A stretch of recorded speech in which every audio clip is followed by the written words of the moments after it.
was going to leave the government house.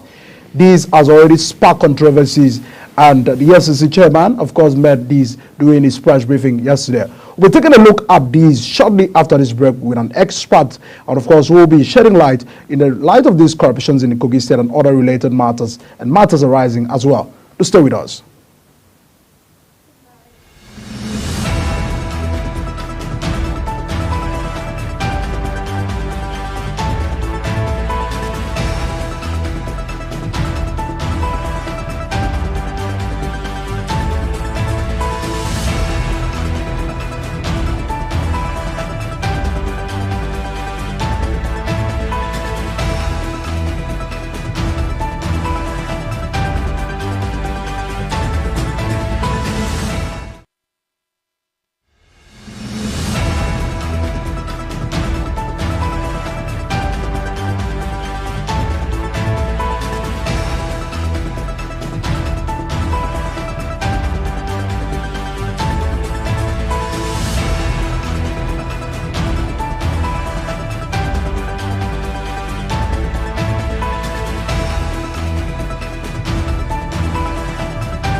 How many times for still stay with us on the program Big Talk here on Global Television? According to the words of the EFCC chairman yesterday, in a poor state like Kogi, he wants me to close my eyes under the guise of being used by the stage of my life. He was actually ranting at the fact that he cannot succumb to the pressure and attacks on him over the issues of the Yahaya Bello and of course and the EFCC. And so many aspects of being the fact that many Nigerians have been also standing trials and other issues, similar issues that we've been having in the EFCC. And these issues has been an issue where everyone seems to be very much interested, as the fact that the allegations are very weighty. I'll be taking a look at this. Joining me for tonight's discussion is Umaru Yakubu, the Executive Director at the Center for Transparency and Integrity Watch. Good to have you join us on the program. Thank you, sir. Yes, yes. I mean, you've been at the forefront of getting transparency in the country, and when you hear a story like this coming on board, it seems efforts made by some civil society and organizations and even government itself to fight corruption has always been swept under the carpet. What is your reaction towards these issues in Kogi State? Yeah, I think, thank you for inviting me. I think the EFCC is on the right track. They are responsible for investigating and prosecuting such high-level public sector corruption cases.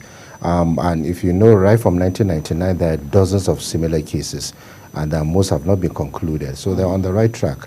But it's important to look at what causes all these things, because after election cycle, we see this kind of cases, this kind of humongous cases.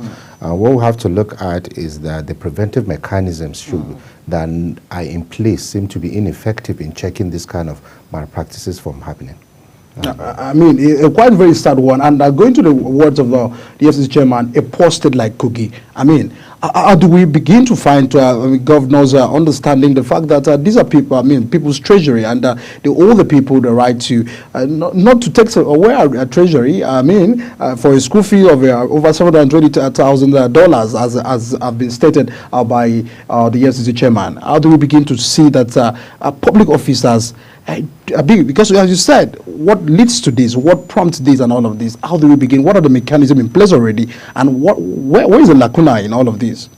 Yeah, maybe the EFCC chairman is speaking from, he's a gentleman. So I'm sure he's struggling to understand why somebody would take so much money from a poor state. But that, the premise should be based on why should you take money at all that doesn't belong to you.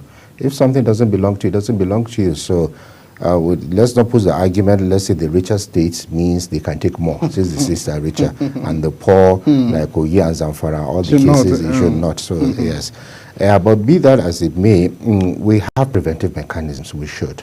You have procurement laws where most of the is through contracts. You find that they inflate contracts and take this money. You have audit processes that are not being adhered to. That same Kogi state has an auditor general of the state. Where was he when all these things were going through? Where are the procurement laws, that are supposed to check all these things? But most importantly, not only Kogi state, where are the members of the state assembly? Because they are supposed to pass the laws and ensure that these things do not happen. So where are they? So when the preventive mechanisms are weak or politicized or not adhered to, you are going to continue having, if you investigate almost every state, you are going to have the similar number, this kind of cases. So these are the things that needs to be done. And this is kind of putting pressure on the anti-corruption agencies, the EFCC, the ICPC, and the police to some large extent. You find them running around all the time because a lot of the preventive mechanisms that are supposed to be put in place to stop these things from happening are not being complied with. So that is my view. Who are those that scuttle the process? Where do we get it wrong? Okay, now, if you are going to award, let's take the ones they love to do. Every year they will do roads, every year they buy computers, every year they buy furniture, all these things are always in the budget. You have a budget, let's say, for a state, let's say 100 billion for a state. And in that state, they may have, let's say 200 billion for a state. So now a percentage will go for capital, expenditure, and recurrent. Recurrent are the salaries and the debts and all that. But the capital is where they award contracts, expenditure.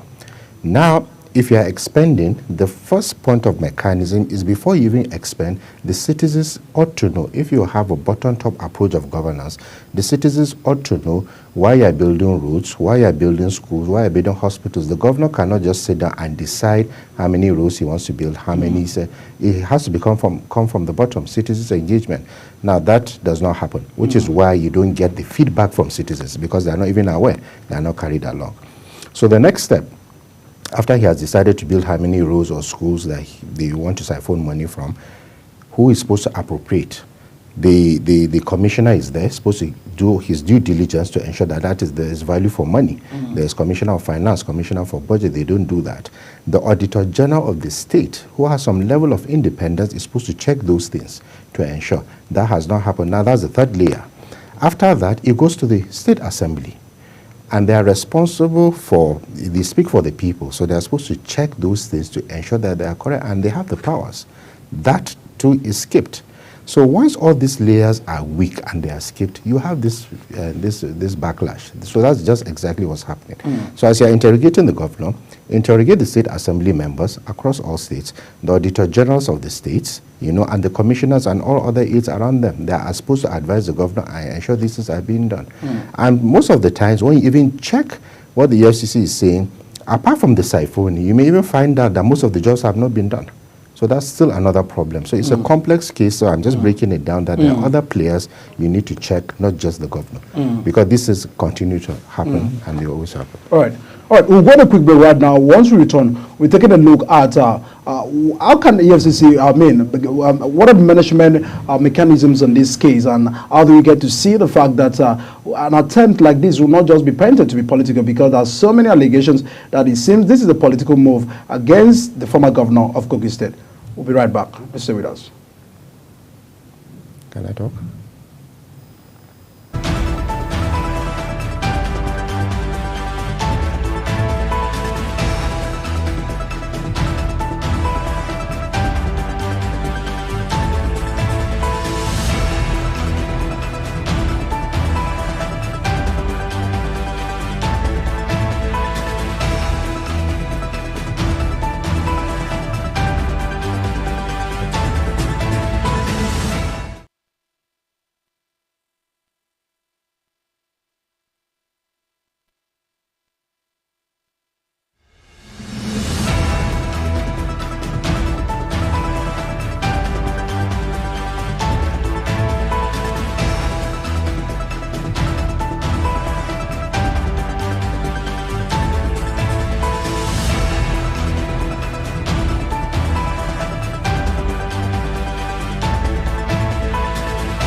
Many time for still stay with us here on Big Talk. And of course, I'm still having Omari Yakubu, who is Executive Director at Center for Transparency. We're taking a look at these, that tax on the EFCC, that it seems that this is a political move. And because we've been having several attempts where people, EFCC, people have been seeing the light. The perspective, the fact that EFCC are being used to enchant other politicians.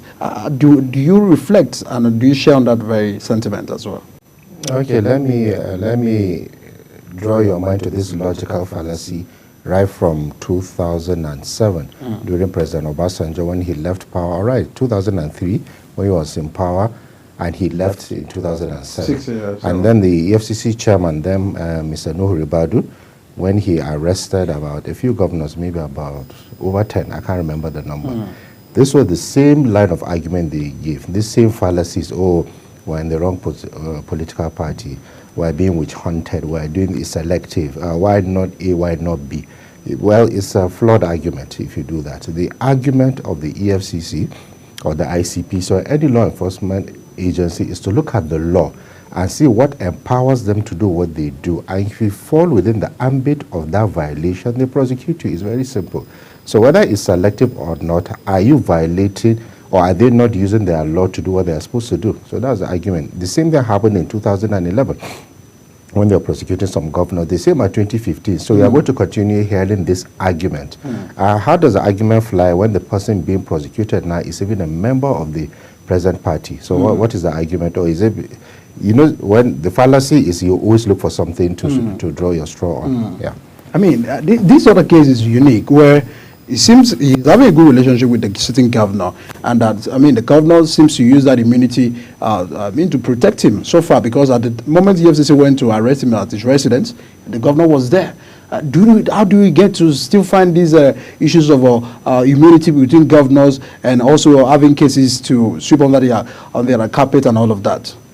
And the immunity was put there for a good reason, in my view. And the framers of the Constitution way back then that did it. They did it so that to allow the governor not to be distracted from governance. But where the governor now is part and parcel of those that are enabling such kind of things, is quite embarrassing.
Apologies for the breaking transmission. Of course, we are still discussing issues of EFCC and matters arising from the cases of Yahaya Bello, former governor of Kogi State. And back to you, Mari. We are discussing issues of immunity between for governors. It seems that this has been used to probably be fighting against government agencies like EFCC, because we saw what actually happened when EFCC went to arrest him. The incumbent governor of Kogi was there to protect him. Up to now, we don't know if he's in government house. Yeah, like as I was saying, I think the framers of the Constitution were thoughtful in putting that immunity clause, because it was supposed to protect the public officer, the governor and the vice, and the president and his vice too, and deputy governor, to just govern, so that they are not distracted. It's unfortunate that this scenario played itself where governors is using the instruments of law to protect and shield somebody that's being wanted by law. It is so unfortunate. Yeah, and the courts will sort that out in due time. That's not the essence of immunity. It's not to protect individuals. It's not to protect politically exposed persons. And of course, it's not meant to protect people wanted by a law enforcement agency. So if that's actually what he did, is actually quite unfortunate that he has set a precedent that somebody of that caliber and other people could start doing similar things. Yeah. I mean, I understand you're not a lawyer, but issues of prosecution, is it that if he fails to appear before EFCC, matters cannot be trial and prosecution cannot go ahead? I mean, away from the fact that he's not being found. Yeah, I'm sure the elements of the crime, I want to assume the elements of the crime they're investigating, there will be several components. The people that enabled it, the people that facilitated it, if there were contracts, there will be companies involved. All of them will be tried. Meanwhile, because I want to just assume they're using a pyramid scheme where he's just maybe at the top of the pyramid, but there are other components or other people involved. So they will all try them. And in due time, you know, the arms of the law will catch up with any person that tends to violate the laws of the land. There are other mechanisms. Even if somebody flees the country, you have the Interpol to bring somebody back. There are several cases. So I don't know why people do these things. And most importantly, my brother, such seats like governor, like House of Rep, like Senate, all those political seats are seats of honor, of dignity. You should actually be honored that you are called to account so that you can explain to people. Running away from the law reduces your value, you know, it reduces your own, it says a lot of things. People should not, people that have dignity, I don't want to, there's a certain governor that I think was called to question in 2007. He went alone to the EFCC, no lawyer, nobody, and presented his case. And the EFCC, I want to believe, it's a fair organization. If you go and present your case, you shouldn't have a problem. So why running away from the ambits of the law? And well, from precedents, we have seen that the law will actually catch up with anybody that tries to run away. I mean, when you look at all these cases, one may ask, is it an issue of, is it a cultural thing in the country where everybody wants to go into government to steal? And I mean, I have one motive or the other with the government. Is it a cultural issue that we are still facing up to now? It's not a cultural issue in the sense that we have shown there's element of culture there, yes, but it's not merely cultural. It's that when we move from military regime to democracy, let's say from 1999 till date, it has shown as the avenue for making money. People go there with the intention because they have seen examples of somebody maybe driving just one car before he got into public office or political office. And within 2-3 years, he has more wives, more mansions, traveling up and down, you know, amassing wealth, quote and unquote. And that has become a status symbol. And that is why people vie for it. And that's why the cost of elections are much higher. The cost of primaries are much higher. The stakes are much higher. Everybody just wants to get to that political office because it has become a means of survival for some people.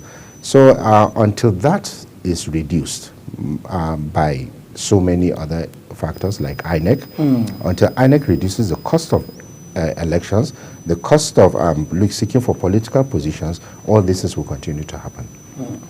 How about the issues of misplaced priorities? We find sometimes with governors who want to build a worship center, like for instance in Akwa Ibom State, we have constructed so much of billions of worship centers, misplaced of priorities. It's not really matching with the demands and the expectations of governance in the particular state and poor state or sometimes developing state that we are in the country. How do we begin to manage all of these between the government and all of the matters related? Yeah, you have to deepen citizen engagement. The citizens, we are a bit too disengaged from what is going on. You see, the politicians have mastered the art of diverting our attention. You know, during elections, when they want votes, they bring religion and tribalism, they activate it, they weaponize it, and it seems to be succeeding. And that happens when citizens are not understanding their rights or what they are supposed to demand for. Earlier on, I was telling you, there was bottom-top approach. A governor will not wake up and build a religious center without seeking the opinion of citizens, you know. But if that's what the citizens want, then that is an element of democracy. But I can tell you the problem usually arises from procurement. If you are going to build a building, there's a state in the northeast that have built an international conference center for almost 10 years that has never been once. Not even once. So it's all across the states. In Akwa Ibom might be a religious center. In another state is international conference center. Some will build all sorts of things. Why? The attraction for procurement. Because the procurement that they have those margins of returns. because if you don't do procurement, how do they get kickbacks and all those things to make the money they so-called make? Yeah. I mean, the Kogi State governor was agitating, or was part of those that were agitating for the locations from federal government to, Kogi State to be increased, and all of these happened, and then many persons were expecting that some of these increased by allocation would have been meant to use for, infrastructures and good infrastructures and all of that. $720,000 withdraw for school fees of, issues of still misplaced priorities. Is there no mechanism to manage issues of transactions? What are the monitoring? I understand you made mention of Attorney General, the Auditor General, and all of this mechanism from the national. Do we say that it is now wrong for the national to be getting, to sending funds directly to the state? What are the process? How do we get from the federal to the state and all of these monitoring processes? Yeah, by laws, the monies of the states are supposed to go to the states by law, and same for local government, directly into their accounts. And we are not having that in local government. Yes, we are not having, but by law they are supposed to have it. But somehow the governors have been accused because they are the ones that control the local governments. There are reports where even where the monies of the local governments are sent to the local governments, they revert back to the state governor to discuss on how to expend.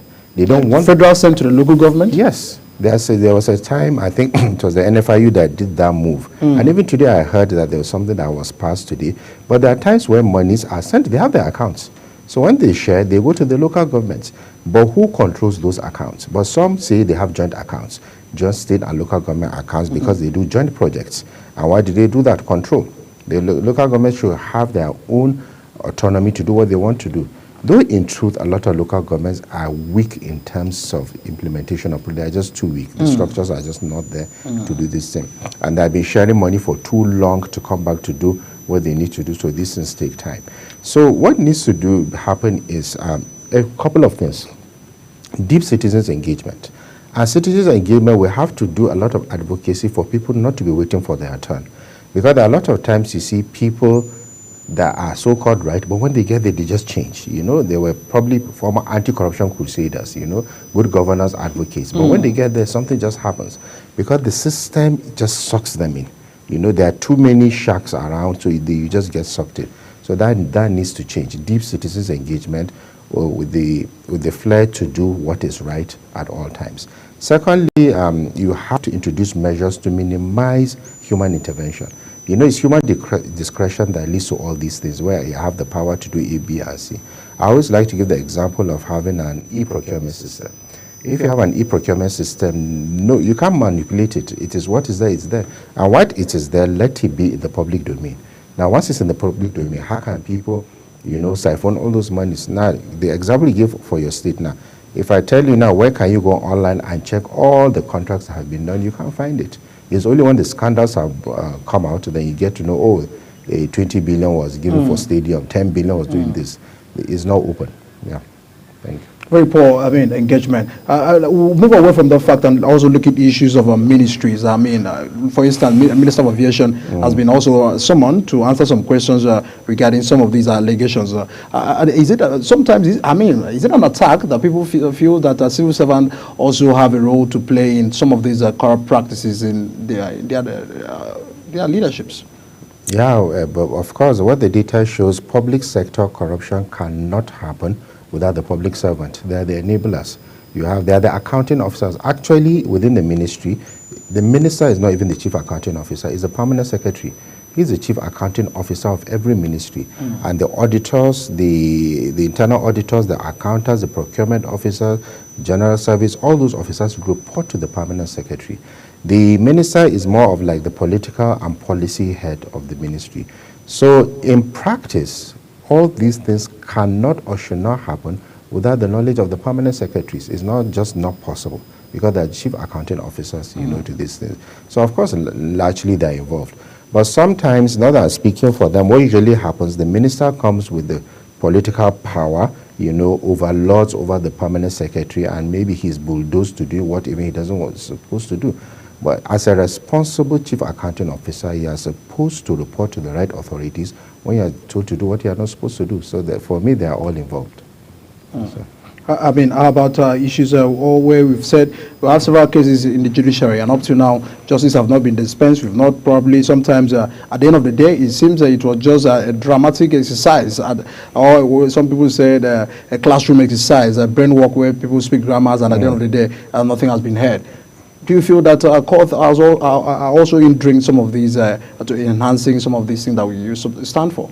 yeah, when you look at examples all over the world, it's actually very difficult to prosecute high-profile corruption cases. And the reason being that is because there is some form of state capture. You know, everybody's involved. There was a conference we had about 2 years ago where judges were actually complaining that the pressures they get when it comes to politicians is out of this world. You know, when there's an election petition case, you find out all manners of pressure. Now, I'm not speaking for them, but I'm just explaining what kind of arguments they like to give. Well, in normal cases, they just convict.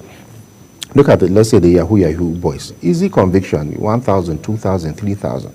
But to convict one governor is so hard because the system is all intertwined. You find that they're reaching out to traditional rulers, religious rulers, putting pressure on the judges, putting pressure on the law enforcement everywhere. And because so much money has been stolen, there's enough to go around and be using it. So it becomes just much more complicated. But of course, we'll have to have a way by, let's say, having special courts, and putting timeline. I think the ACJA, Administration of Criminal Justice Act, try to do that by putting timeline when you must finish cases. So that's a step forward. If you have specifically for anti-corruption cases, that would help. If citizens are more aware. But what is more important, we have done too much on the post-stealing. Let's do some prevention mechanisms. And it's not just about talking mechanisms. Let's introduce technology in our procurement, have a procurement system. Let there be more advocacy. Let people know. Let there be bottom-top approach to these things. These are the kind of things that help the system as a preventive mechanism, not all these stories we get to hear much later on. I mean, when you look at EFCC as an agency, many people are saying that they are not well empowered. So are the provisions of the powers they have, well enough to tackle all of these? Because you'll be hearing issue of corruption. Every government seems to always fight corruption, but evidences are not there. In fact, if it's by the law, they are even overpowered. They have too much law if it's by the law. But the problem, let me give you another scenario. Let's say our budget last year was 10 trillion naira.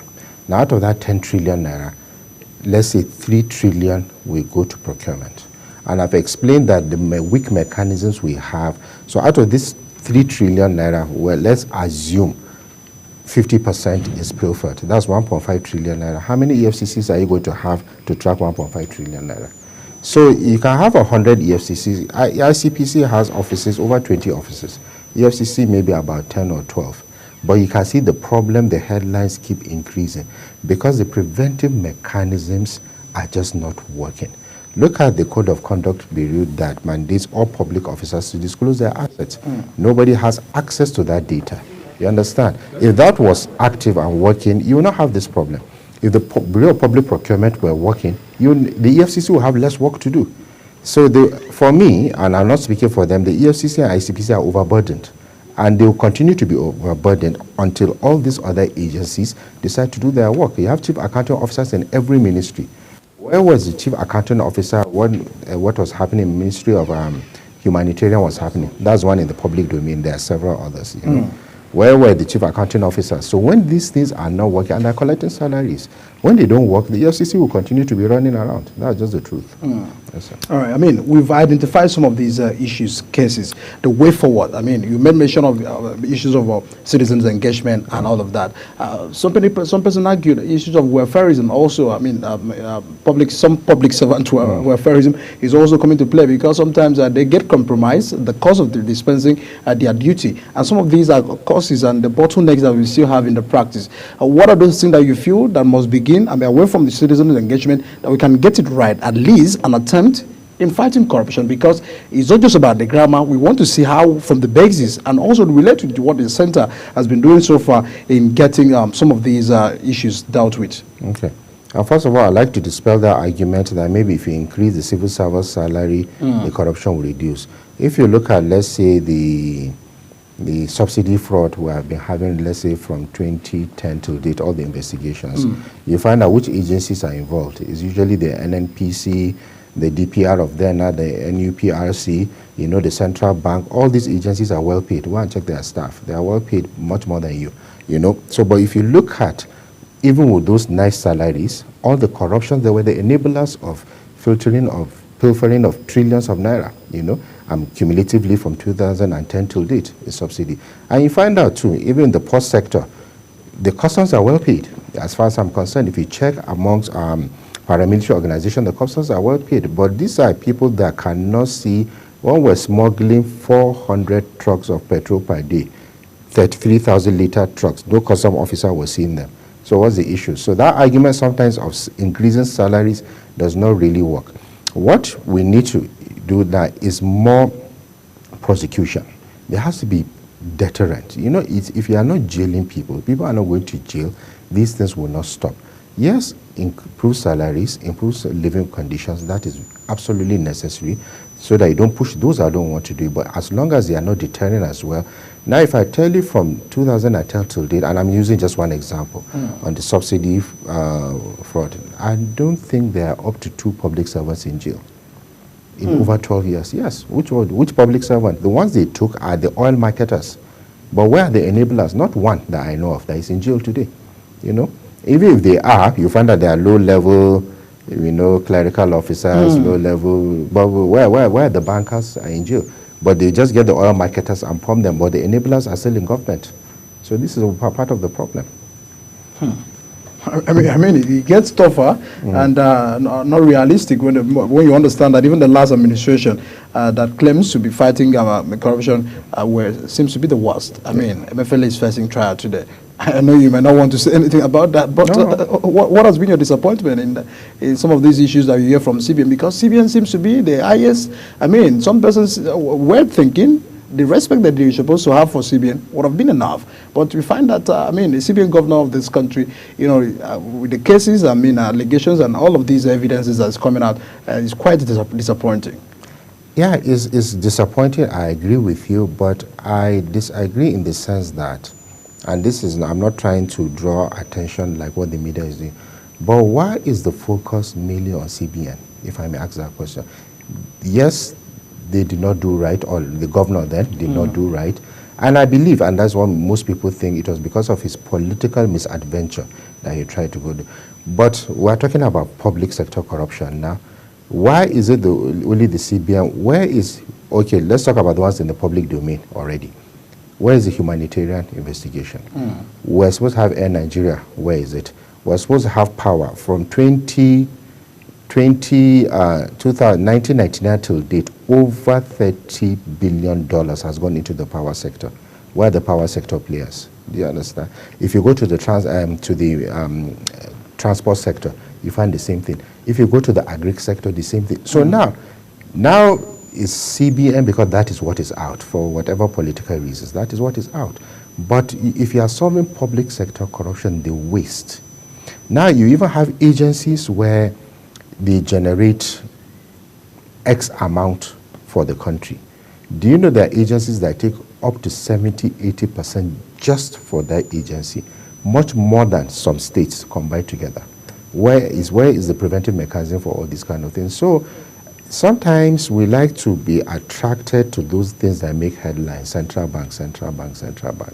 And even the central bank they are doing, well, look at most of the issues. They are not really watertight in my view.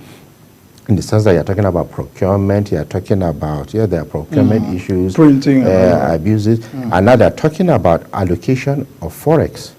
Now, from a transparency perspective, have they published the names of those people they give forex to? If they're really fighting corruption, let them publish the names of those in the last 8 years, or they can take 10 years, or any year they want to take, of, yes, the CBN wrongly allocated forex, right? Fine. Who are the beneficial owners? Who do they allot those forex to?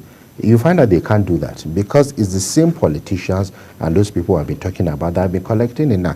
No, but now CBN is the 4%. And who puts the pressure on the central bank? The political system. The political system. Where is the economic activity that we look at our forex now, though they have managed to stabilize it now. But don't forget they met it at 465. Took it to 19. Now we're clapping for them that it's at 12. But instead, it's supposed to be, let's say, whatever below that, that's when we should be clapping. But because we have suffered so much, we are ready to accept what they have given us. So these are complex issues, not to just take the CBN and just leave. Look at the power sector. You have machinery that have been procured for billions of naira lying in our ports, refusing to be cleared because some people don't want power to be in Nigeria. And look at, there's no light here. Even in this studio, you are running on generator right now. So these are the issues, and there are so many issues. I mean, as we begin to wrap up, because of several issues to deal with, would you subscribe to the fact that issues of fighting corruption in the country has to begin from top to bottom or bottom to the top? Because one may begin to say, so sometimes it tells you, go back, you start fighting corruption from yourself, and then some of these things are just mere talks. Yeah, it's mere talks because they say fight corruption. Yes, everybody's responsibility. Let's be very clear. It's everybody's responsibility, but the primary responsibility of fighting corruption lies with the government. It's not the citizen. It is their work to ensure you don't push back the responsibilities to citizens. Yes, we have individual responsibilities to do what is right. Right from our homes, we're told that. But the onus on arresting people, jailing people, coming up with preventive mechanisms, coming up with ICT tools to prevent all these things is on government. Our own work is to comply. That is just what we're supposed to do. So it's not enough to push it back to us, and you're not doing anything about it, and say everybody should just go back and not be corrupt. It will not work in this country. It cannot work anywhere. Yes, how about access to information? I mean, from the moment you want to get some information about what is happening in government, and sometimes from your index report and all of that, how has it been? Well, it has been okay in some cases. Let's report some positive news. You know, our own index has several parameters, and we have the budget aspect, we call them the financials, budget reports, audit reports, implementation reports, then we have the procurement. So from our indexes, you see them doing well in areas of, let's say, human resources, disclosing federal character principles, how many people are in each state, how many female they have, how many male. But when it comes to the main issues of budgeting, you know, budget implementation, you find that it's very weak. People do not respond. The agencies do not respond. But it will interest you, an example that I like to use, the NDDC, Niger Data Development Commission, with all the bad news you hear in the news, if you go to their website, you actually find out the list of all contracts they have given out, maybe for the last 4 or 5 years. The contractors and the level of implementation. Now, sadly, the level of implementation is very low because they've all abandoned the contracts, but at least the transparency is there for citizens to act and for those such companies to be indicted and not to be given jobs again. So, thank you. All right, borrowing. I mean, we are still borrowing so much, and then we are even sometimes the figures that some Nigerians here, do we still have this kind of money and all of that, but we are borrowing. Sometimes this borrowing has not been put into either infrastructures or where Nigerians can begin to feel the need for borrowing. What has been your thought on issues of continuous borrowing from Nigerian government? Yeah, the state we are in now, I can understand if they borrow for capital expenditure, because the truth is you cannot generate, the IMF will tell you and the World Bank, you have to generate income through taxes. Now you cannot generate income if you do not have the avenue for generating activity so that income can come in. If you don't have good rules, the farmer produce will spoil along the way.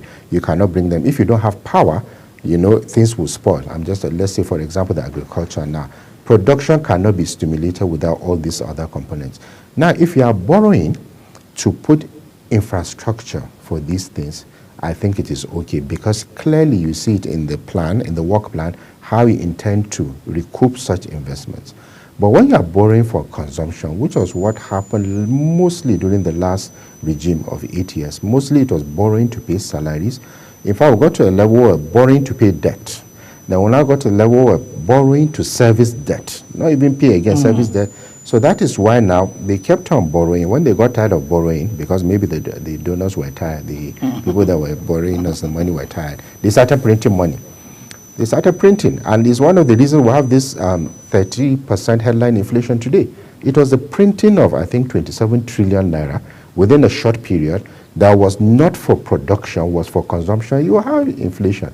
And that's why this government is suffering, today. And I'm not defending this government in any way. But I'm just telling you the problems they inherited largely, they have even done well in trying to manage what we have now.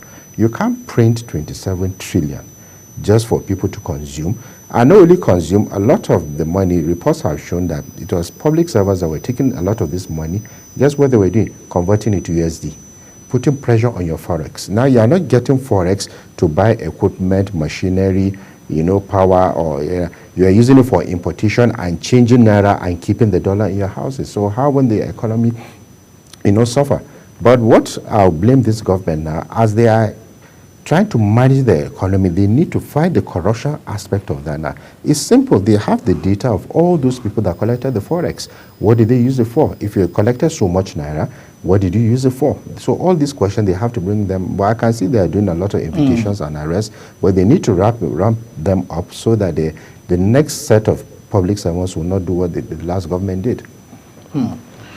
Well, to turn, of course, a conclusion by Mr. Umaru Yakubu, and of course, who is Executive Director at the Center for Fiscal Transparency Watch here in the Federal Capital Territory. And of course, we deeply understand the concern by the government to fight corruption. But many Nigerians are looking forward to seeing the realistic approach to all of these issues, persecutions and jailing some of these victims, and of course, hearing, from the issues that we've already been raising about the former governor of Kogi State and the former minister of aviation. We just want the country to work, and that is what many Nigerians are looking forward to. That's the size of the package tonight on Big Talk. And of course, we deeply want to appreciate you for staying glued to your television, of course, watching tonight's program. Many thanks, Umaru Yakubu. We deeply appreciate your presence at the studio. Thank you very much. And we'll go tonight. See you again tomorrow, sometime on the same station. Bye-bye for now.